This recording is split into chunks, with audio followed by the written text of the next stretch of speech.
Assalamualaikum warahmatullahi wabarakatuh. Selamat pagi anak-anakku sekalian. Marilah kita semua membaca basmalah terlebih dahulu. Bismillahirrahmanirrahim.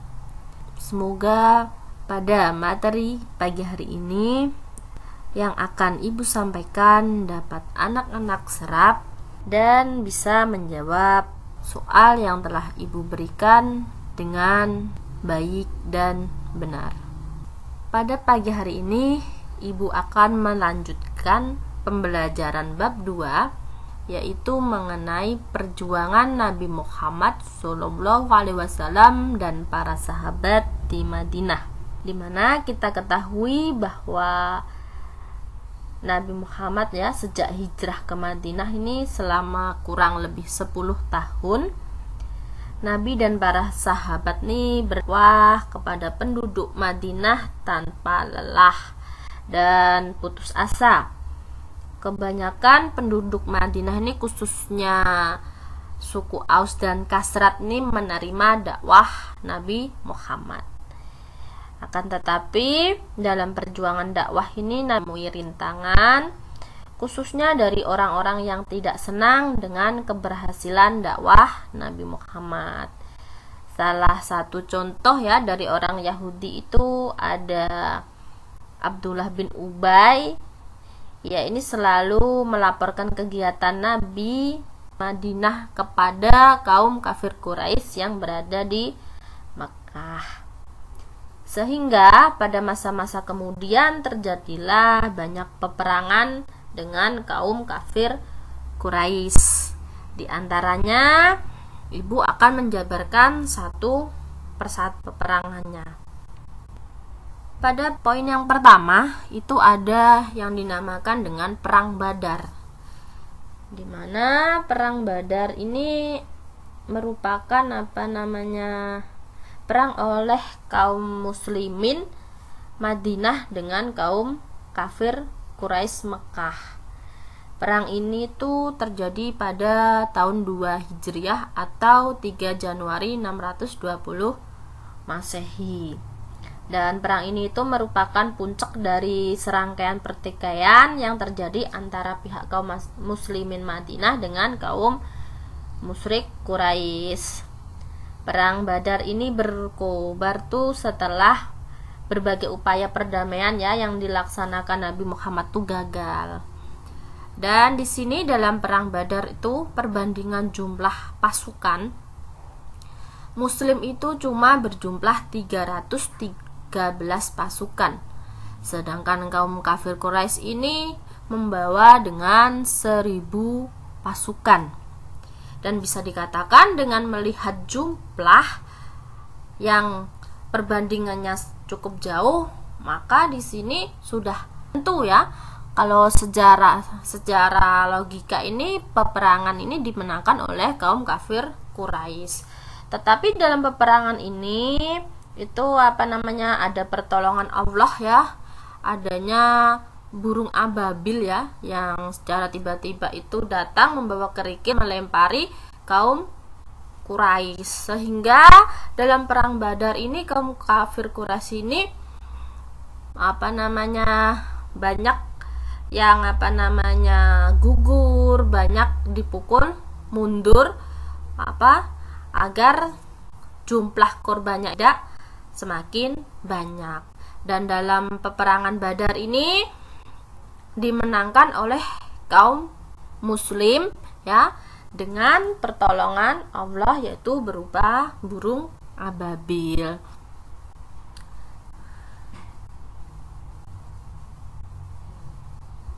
Selanjutnya ada Perang Uhud.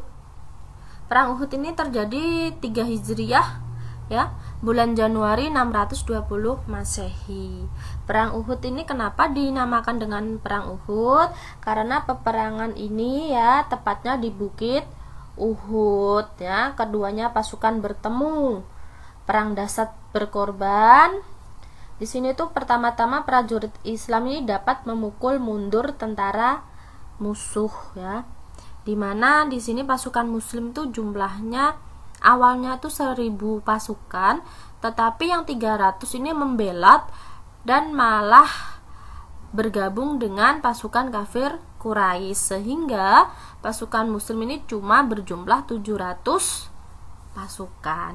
Sedangkan kaum kafir Quraisy ini berjumlah 3000 pasukan. Nah, perbandingannya juga sangat sangat berbeda jauh ya. Dan pasukan awalnya nih kemenangan tuh sudah di ambang pintu ya. Di ambang pintu maksudnya kemenangan dimenangkan oleh kaum muslimin tuh sudah berada di ambang pintu.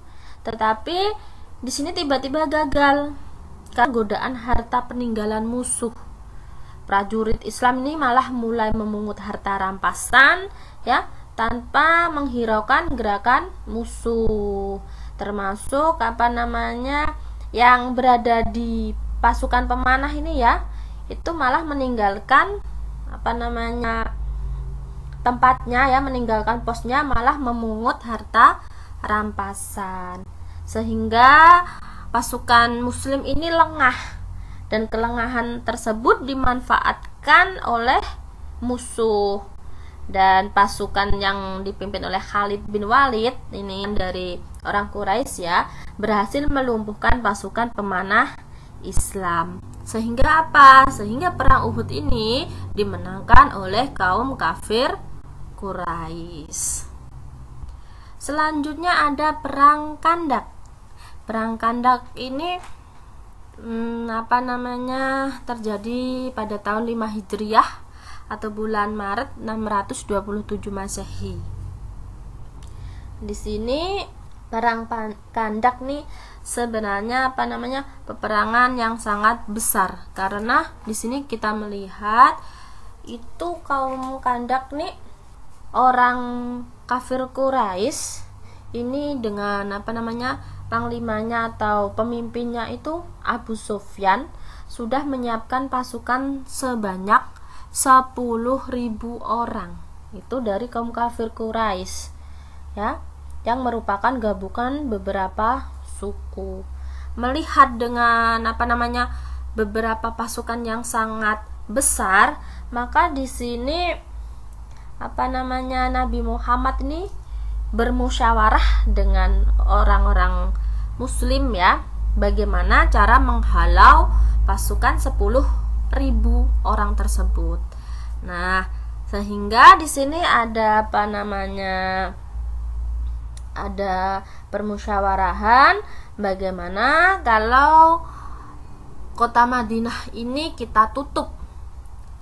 Gimana cara menutupnya? Yaitu dengan membuat parit yang sangat lebar agar musuh ini tidak bisa masuk ke dalam kota Mekah. Sehingga dalam waktu seminggu ini parit dibentangkan ya, dari barat ke timur ya, atau timur ke barat. Ini lebarnya itu 4 meter dan dalamnya 6 meter. Sehingga di sini orang-orang kafir Quraisy ini ya, pada saat sampai ke Bukit Uhud ini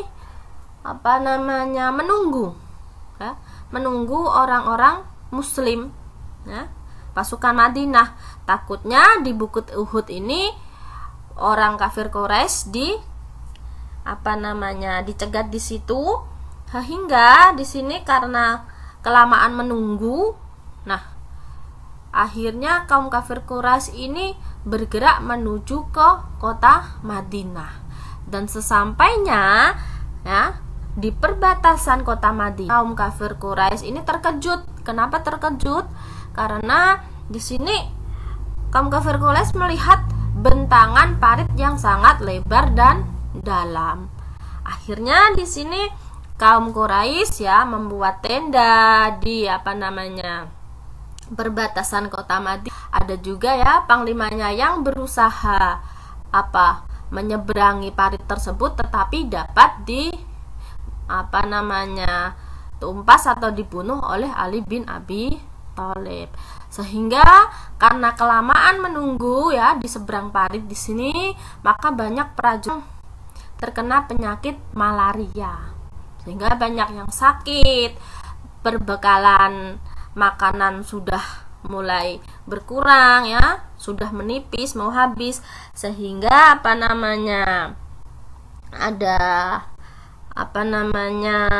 pertolongan, yaitu angin ya, berupa angin yang berhembus kencang ya, yang berupa angin puting beliung ini cukup besar ya, sehingga memporak-porandakan perkemahan kaum kafir Quraisy. Suasana ini terasa mencekam dan mengerikan, dan sampai akhirnya Abu Sufyan memutuskan untuk kembali pulang ke Mekah dan menyelamatkan diri sambil berkata, ini kutukan Muhammad.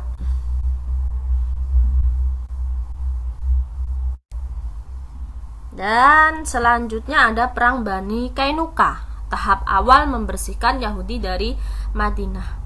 Kenapa Bani Kainuka ini diperangi? Karena kita ketahui awal dari perang Khandaq tadi kan jumlahnya 1000.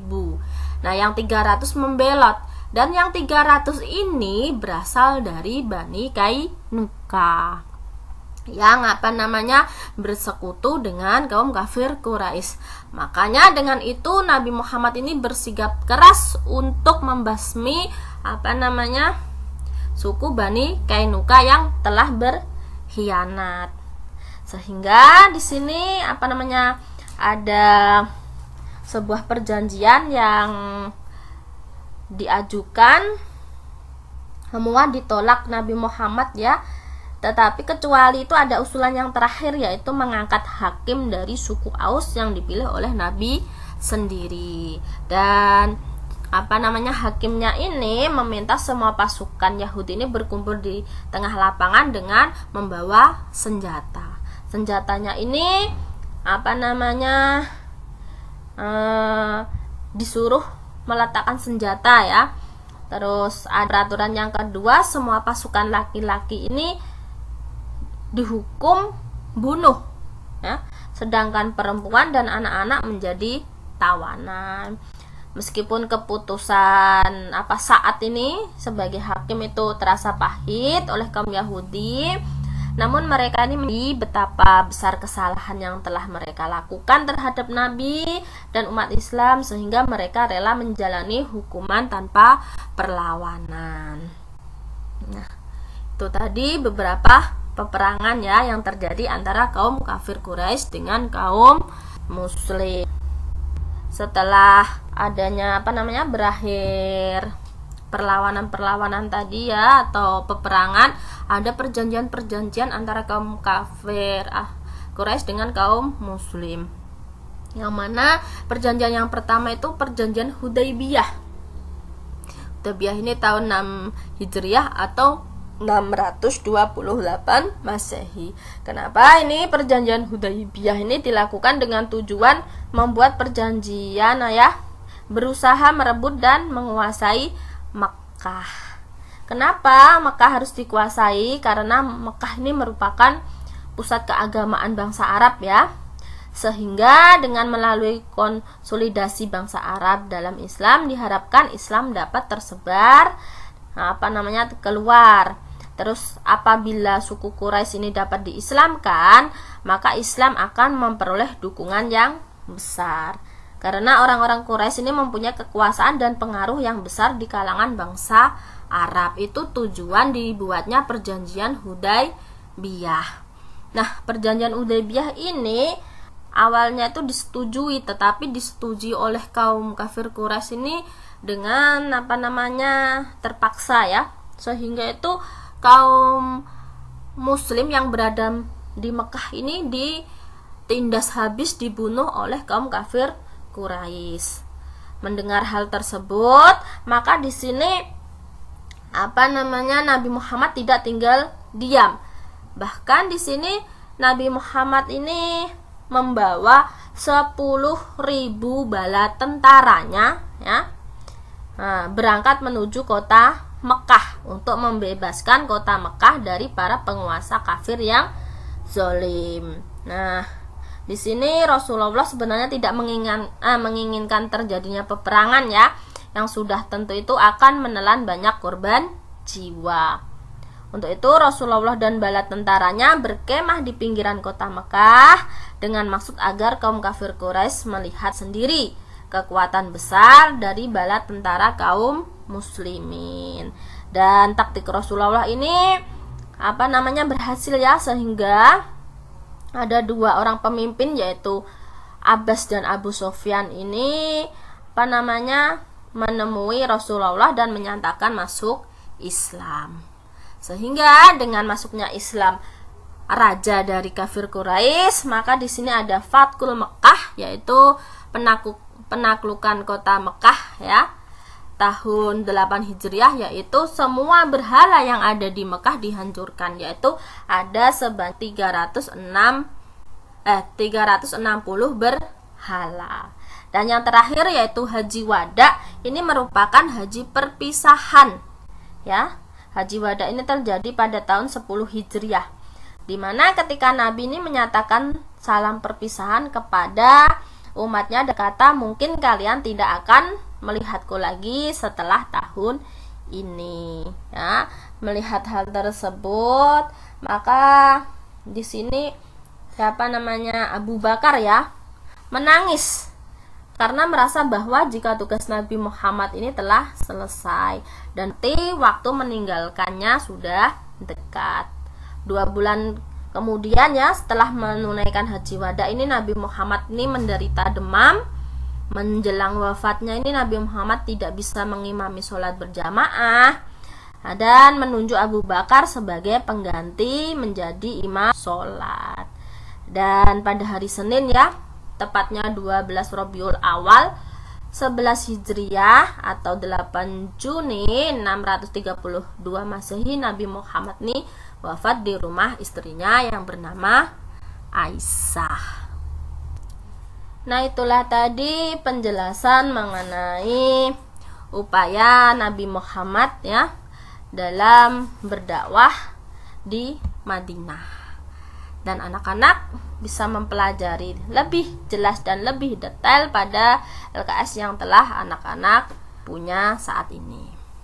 Sekian dari Ibu. Wassalamualaikum warahmatullahi wabarakatuh.